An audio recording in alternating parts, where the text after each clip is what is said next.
Hi guys, it's Sunday today. And ayun, after natin magsimba, nagstay lang tayo dito sa bahay. And actually, ayan, makulimlim. Makulimlim, tapos umulan. Ayan, gloomy weather tayo today.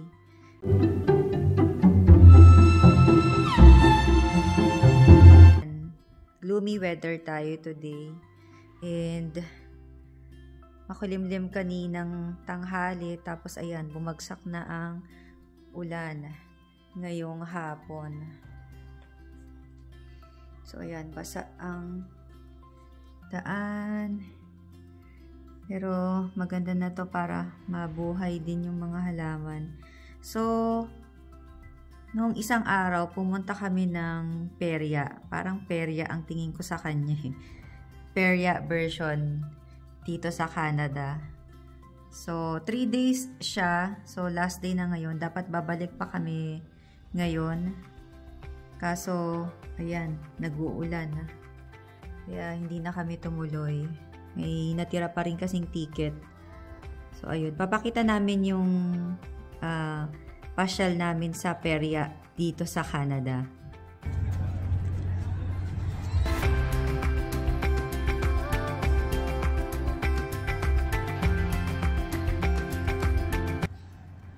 Ito na guys, nakarating na kami at nung nabalitaan nga namin na magkakaroon ng perya, ayun, chinek namin yung schedule. So, hapon ito and sakto maganda-ganda ang weather and alam niyo naman pagka palapit na ang summer or nag-i-spring na, ayun, medyo late na yung paglubog ng araw. Pero maginaw pa rin, ayan o, kaya si Jayden naka-winter suit pa rin. Kalimutan ko yung sapatos niya. So, yun, medyo malamig pa para sa akin. Kaya ako, nagja-jacket din talaga ako dahil sa pagka magstay kayo sa labas at paggabi na, lumalamig siya.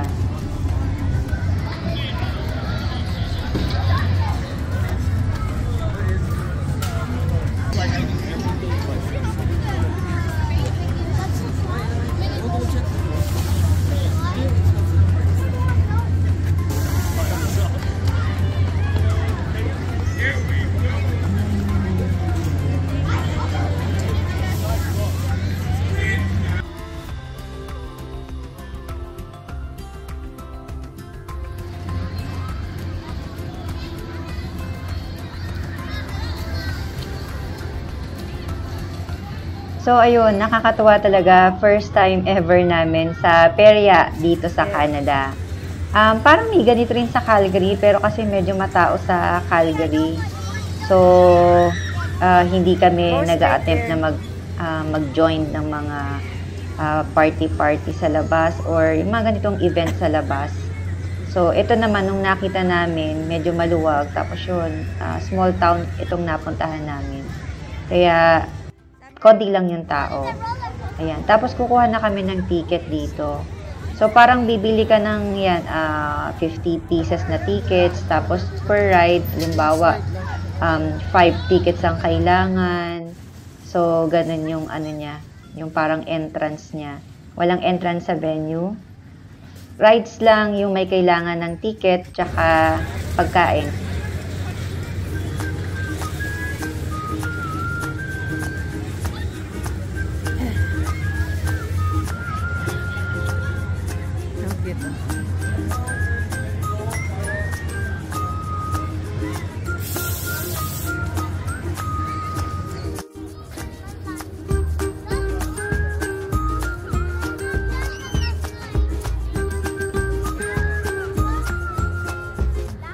Nakakatawa rin yung reaction ng mga bata. So, nag-e-enjoy sila. And, parang ito yung first ever perya nila. So, sa Pilipinas, hindi pa nila na-try yun. And actually, ako yung parang experience ko sa probinsya lang din namin. Tapos, hindi na siya nasundan din. Although, di ba sa Pilipinas, merong Enchanted Kingdom. Ayun, nakapag-try tayo din. Pero Star City, hindi pa ako nakapunta dyan. So, dito sa rides na to, ayan, tong slide, 2 beses kang mag-i-slide. And masaya daw, hindi nakakatakot. So, medyo ako lang din natatakot kasi medyo paakyat siya pag pupunta ka sa tuktok.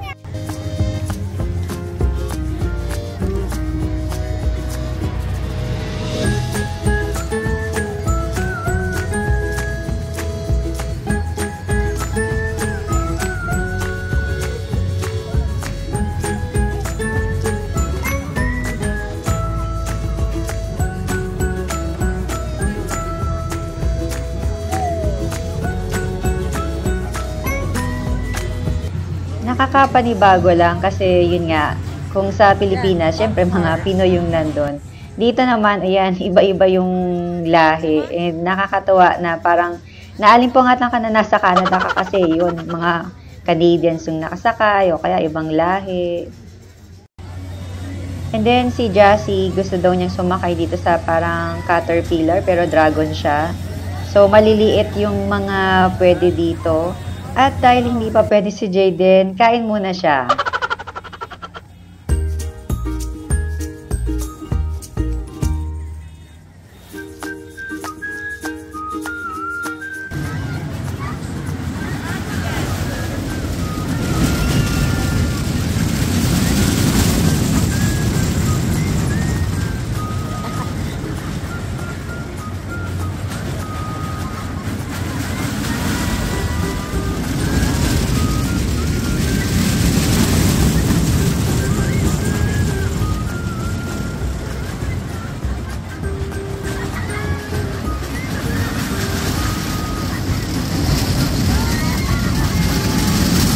Nakakatawa tong mga batang ito. Hindi sila natatakot, pero tawa ng tawa yung magulang.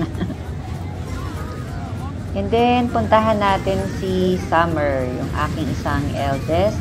And gusto niyang mag-bump car. So, ayan, tingnan natin. Medyo mas mahal nga lang yung ticket dito sa bump car. So, ayun. Kasakay na si ate.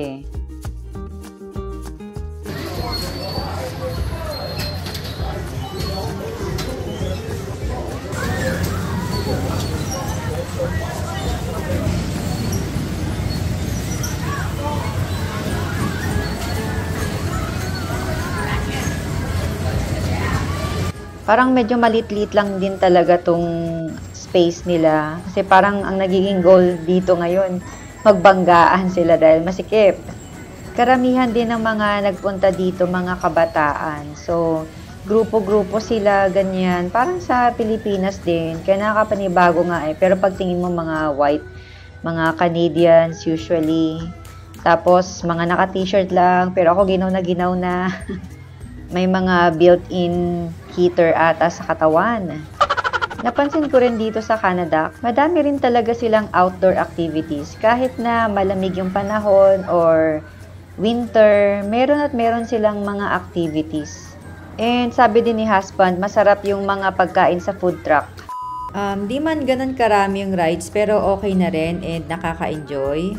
Nice to know na may perya version din talaga dito sa Canada. Yung kumbaga sa bahay-bahay lang din siya naka-set up parang sa Pilipinas. So, ayun guys, thank you for watching this video. Please subscribe to our channel. At pinag-uusapan din po natin sa aming channel ang mga patungkol sa immigration, about sa mga pathways, and different applications dito sa Canada.